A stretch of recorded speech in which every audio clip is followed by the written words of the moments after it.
Hey YouTube, it is now 6 days post-op, and I thought I would come to you guys with a little bit of an update. If you haven't seen my other video, I'll put the link down in the description box below. But I had wrist ORIF surgery, open reduction internal fixation surgery on my right wrist right here, and it was on Valentine's Day of this year, which was February 14, 2022. The surgery, basically, I went in at 11:30 a.m. and I came out in recovery at about 8 p.m. The actual surgery itself, I think, took about 2 hours, 3 hours maybe. I'm thinking, because I didn't have my post-op appointment yet, so I don't really know how long it was. But I was at the doctor's all day, and I had it done here in New York at Montefiore Hospital, the Wakefield branch, on 233rd Street in the Bronx.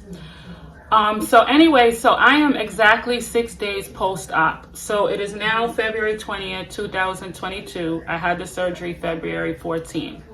The things that I have noticed: one, my fingers have started to move a little bit more because I've been practicing trying to move them.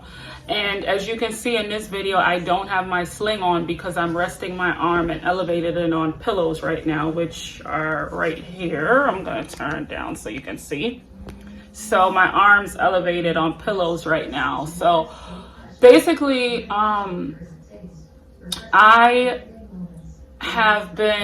the things that I've noticed, I just want to show you that my fingers can move, and I've tried doing this to touch each finger, and I was successful. But the things that I've noticed since that I have been doing those hand exercises is that I've been in a lot of pain. And I've been trying to wean off the oxycodone pain meds, and today so far I probably took one, I believe. I'm not sure, but the thing is that it's been hard to wean off of the medicine because of the simple fact that I'm in a lot of pain, especially by trying to move my fingers around.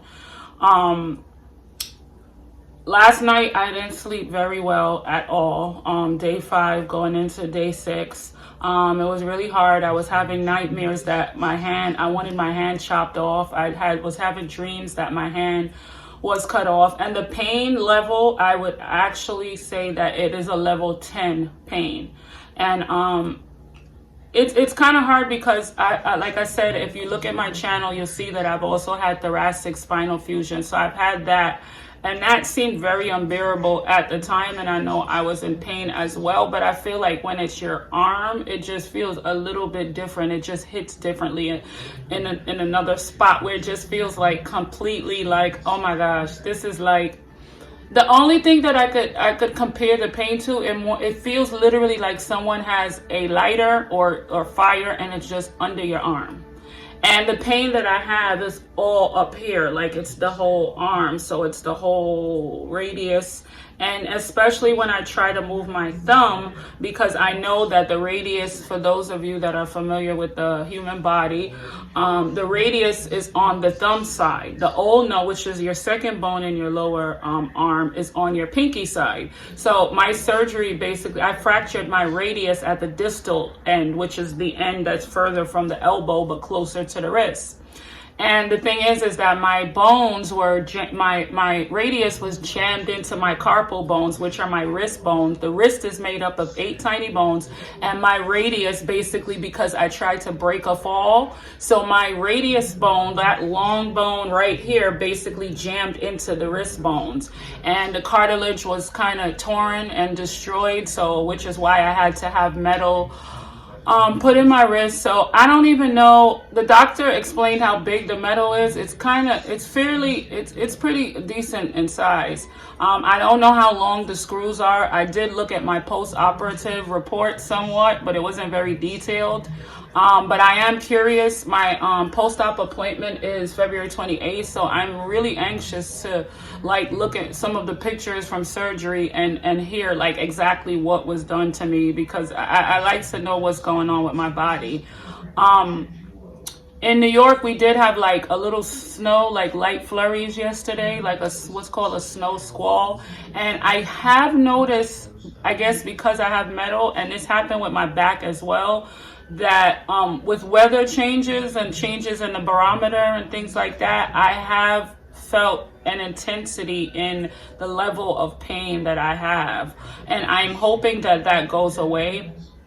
I am feeling a little numbness also as well, along with the pain at the tips of my fingers, like over in this area here.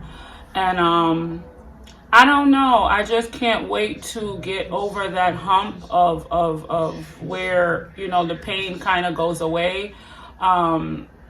I've been looking at a couple of other YouTube videos and things like that, and to try to get a little tips and advice besides what the doctor is telling me. But it's something, but I just can't wait to just get there to that point. Another thing, showering and bathing. Make sure if you have a large plastic bag that you put it over your, whether you have a cast there or you have bandages and a splint like I do, like tight bandages, you can put a plastic bag over it, and you can put a rubber band at the end of it, and you can safely shower or bathe without wetting your bandages or your cast, and it's really helpful. But today I noticed that I had like itching underneath, like I've been wanting to take a pen or something and scratch underneath there, like I've been having itching along with the pain. And what's also happening is that because I have to kind of keep my arm a certain way, my back, when my back was feeling kind of okay, my back is kind of overcompensating for it. So I found myself wearing my back brace a little more yesterday. So it's a pretty big deal. I've been looking at recovery videos, and I see that there is a light at the end of the tunnel, so I'm looking forward to that. But I kind of wanted to just let you guys know how I was doing at day 6. I'm still hanging in there. You can see with my pain meds, I still have a lot left. So they gave me about 30, and it says to take every 4 to 6 hours as needed for mild to severe pain. Moderate to severe pain. And you're gonna need these. You're good if you can go without those medications, but you're definitely gonna need it. But I find that they kind of knock me out. And in the beginning, remember, I don't know if you noticed in my first video, I said the pain meds weren't working. Now they do. Basically, I guess my body's getting used to it, so it does take an edge off of the pain. And I get a little drowsy, especially if I eat something and I take my pain meds. I start to feel like I want to just fall asleep or whatever. But I can honestly say that sleeping is very, very, very uncomfortable. When I do fall asleep, I fall asleep. And sometimes I'm not even aware when I fall asleep. It's like the pain sometimes is so severe, and sometimes it just hurts so much that you just like fall asleep from the pain, you know? And it's like, I would say that to anyone that's going through this, make sure you have a support system, number one. You're going to want to have a supportive person right there for you that's going to help you with everything that you need. Don't be afraid to say that you're hurting, you know, because that's how people know. And you really need to have a support system, because although in my particular case, I've always been able to kind of use my left hand a little bit, but it's still, I'm right hand dominant. So it makes you just realize how many things you can do at one time. And I feel like I pushed myself with the finger exercises and kind of overdid it. And I don't, like maybe a day or so ago, I felt like, I don't know if I ripped my stitches or what, but I felt like a really strong burning sensation where I think my incision is, because I don't even know what it looks like. So it's kind of weird having this on, and I'm just curious to see what my arm actually is going to look like when I take it off. So, you know, I have dreams, and that's going to happen. You're going to dream. You're going to probably wonder what's going on. I have like nightmares actually about my arm. I had one last night that I woke up without an arm. You know, you're going to dream all types of different things about your arm. But I would say the best thing is to have people you can talk to. FaceTime will be if you have an iPhone, or if you can FaceTime some type of way your family members, that is going to be something that you're going to really, really need at a time like this. I can't stress it enough. Whether you can talk to your friends and your family on FaceTime. Recording these videos actually helped me as well, because it's good to be able to look at this and see where, how far you've come. And also, I feel like it's beneficial to help others who are going through the same surgery, whether you have an arm fracture or whether you broke your wrist or whether you broke an ankle. And I feel like we can just all help each other.